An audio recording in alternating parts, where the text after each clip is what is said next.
High, আমি Sudha Ekambaram, senior consultant paediatric nephrologist, Apollo children's হাসপাতাল, চেন্নাই। আমাদের দৈনন্দিন চর্চায় আমরা যে সাধারণ সমস্যার মুখোমুখি হই তা হল মূত্রনালী সংক্রমণ। এবং অভিভাবকদের কাছ থেকে সাধারণ অভিযোগ হচ্ছে, আমার বাচ্চার মূত্রত্যাগের পরিমাণ বেড়ে গেছে, মূত্রত্যাগের সময় জ্বালা পোড়া হচ্ছে এবং রাতে বিছানা ভিজিয়ে দিচ্ছে। তাহলে আমরা কিভাবে এই সমস্যার সমাধান করব?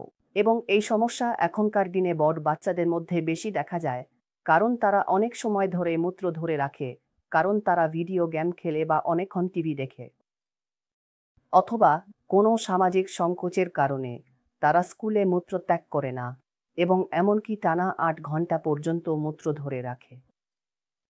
এবং কারণ তারা মূত্রত্যাগ করতে চায় না, তারা যথেষ্ট পরিমাণে জলও খায় না। তাহলে আমরা কিভাবে এই সমস্যার সমাধান করব? প্রথম গুরুত্বপূর্ণ বিষয় হলো শিগগির ঘুমাতে যাওয়া এবং শিগগির ওঠা। তাদের সকালে উঠে যথেষ্ট সময় থাকতে হবে যাতে তারা স্কুলের জন্য প্রস্তুত হতে পারে। তাদের কখনোই কোষ্ঠকাঠিন্য হওয়া উচিত নয়। সকালে স্কুলে যাওয়ার আগে তাদের কিছু না কিছু নড়াচড়া করতে হবে। এবং স্কুলেও তাদের দিনে অন্তত 2 থেকে 3 বার প্রস্রাব করা উচিত।